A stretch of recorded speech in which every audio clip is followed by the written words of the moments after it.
राम रामेति रामेति रमे रामे मनोरमे सहस्रनाम तत्तुल्यम राम नाम वरानने।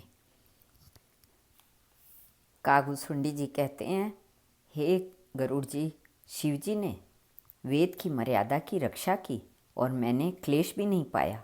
इस प्रकार हे पक्षीराज, मैंने बहुत से शरीर धारण किए पर मेरा ज्ञान नहीं गया। तिर्यक योनि, पशु पक्षी, देवता या मनुष्य का जो भी शरीर धारण करता, वहाँ उस शरीर में मैं श्री राम जी का भजन जारी रखता। इस प्रकार मैं सुखी हो गया, परंतु एक शूल मुझे बना रहा। गुरु जी का कोमल सुशील स्वभाव मुझे कभी नहीं भूलता, अर्थात मैंने ऐसे कोमल स्वभाव दयालु गुरु का अपमान किया, यह दुख मुझे सदा बना रहा। मैंने अंतिम शरीर ब्राह्मण का पाया, जिसे पुराण और वेद देवताओं को भी दुर्लभ बताते हैं। मैं वहाँ भी बालकों में मिलकर खेलता तो श्री रघुनाथ जी की सब लीलाएं किया करता। सयाना होने पर पिताजी मुझे पढ़ाने लगे। मैं समझता, सुनता और विचारता, पर मुझे पढ़ना अच्छा नहीं लगता था। मेरे मन से सारी वासनाएं भाग गई, केवल श्री राम जी के चरणों में लग गई। हे गरुड़ जी, ऐसा कौन अभागा होगा जो कामधेनु छोड़कर गधी की सेवा करेगा। प्रेम में मग्न रहने के कारण मुझे कुछ भी नहीं सुहाता। पिताजी पढ़ा कर हार गए। जब पिता माता कालवश हो गए, तब मैं भक्तों की रक्षा करने वाले श्री राम जी का भजन करने के लिए वन में चला गया।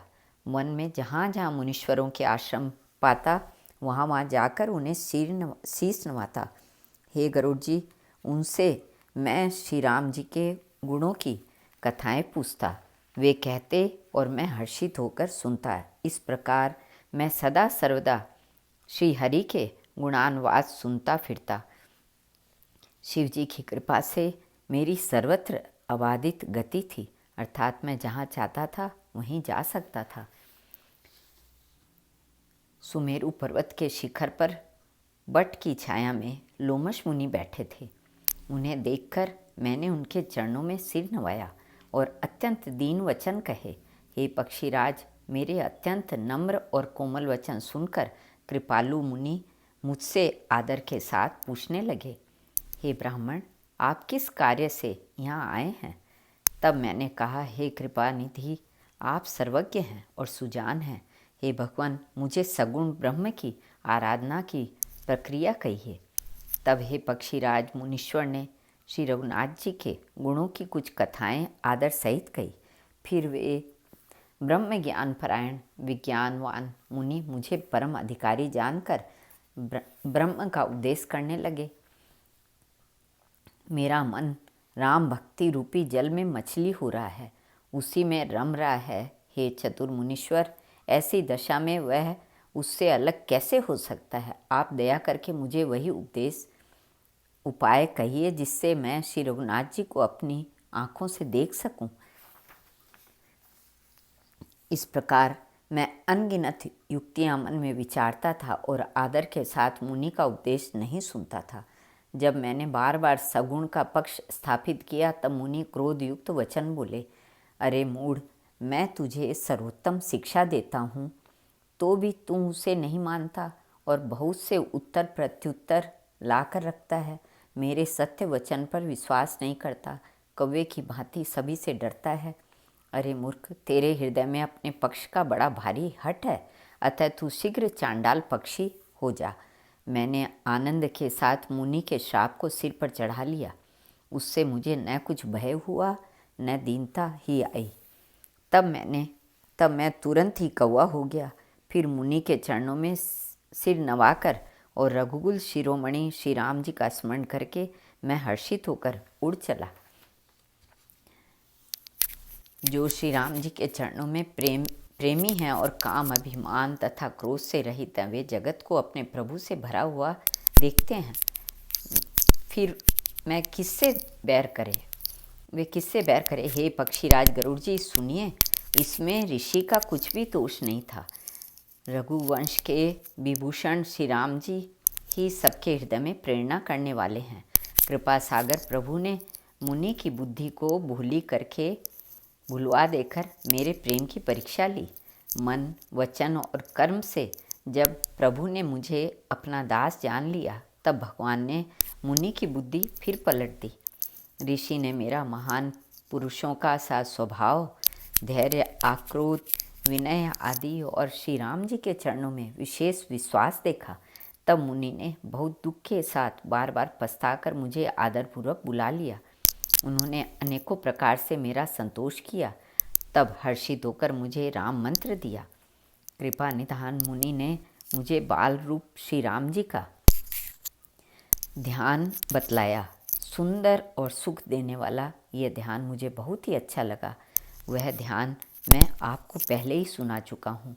मुनि ने कुछ समय तक मुझको वहाँ रखा।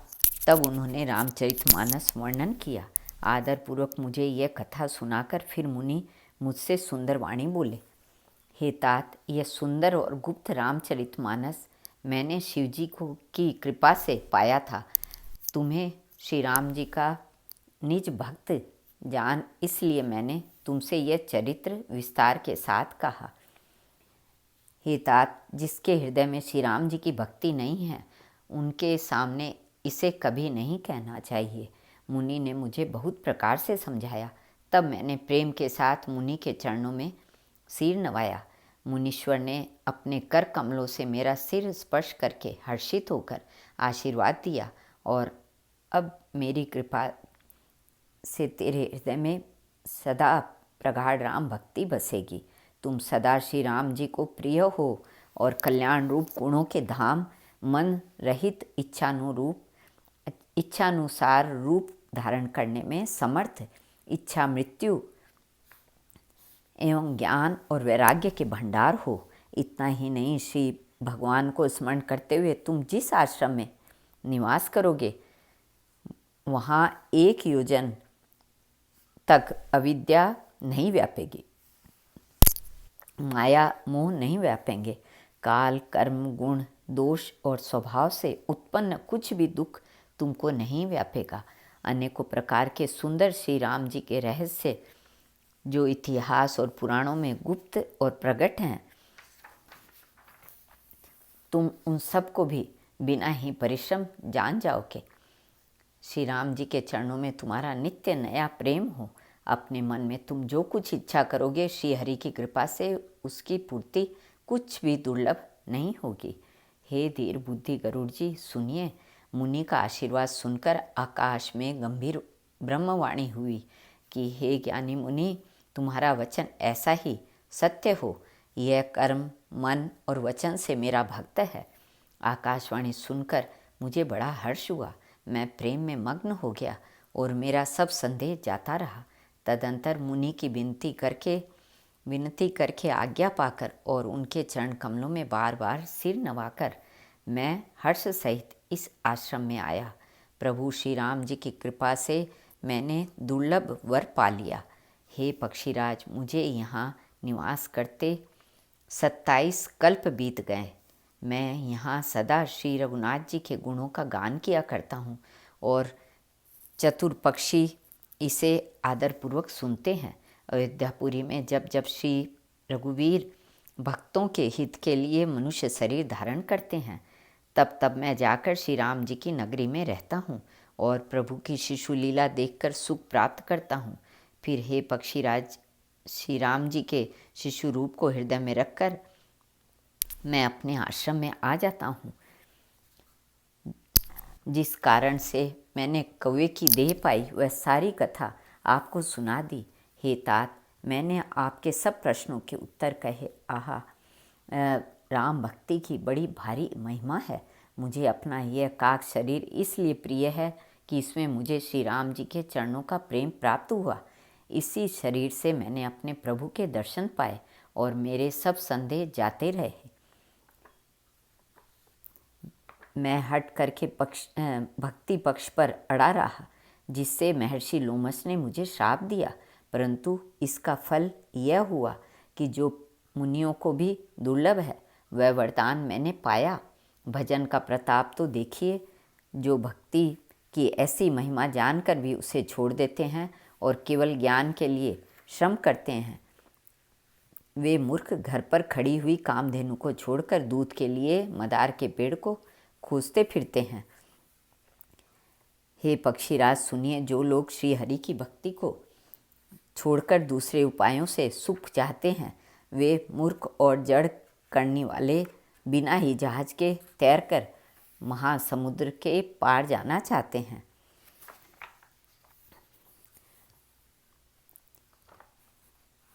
ये कोई भी मेरे स्वामी श्री राम जी का सेवन भजन किए बिना नहीं तर सकते।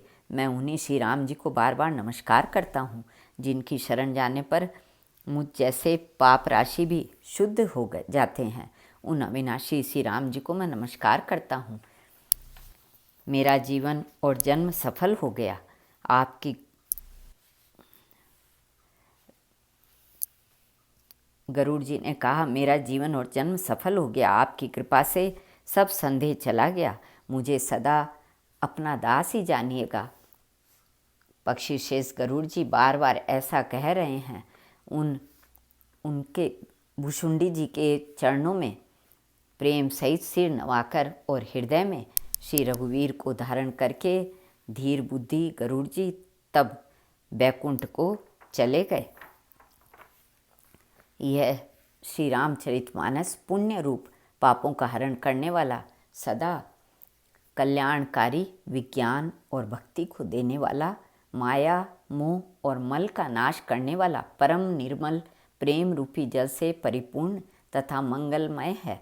जो मनुष्य भक्तिपूर्वक इस मानस सरोवर में गोता लगाते हैं, वे संसार रूपी सूर्य की अति प्रचंड किरणों से नहीं जलते। श्री कृष्णार्पणमस्तु।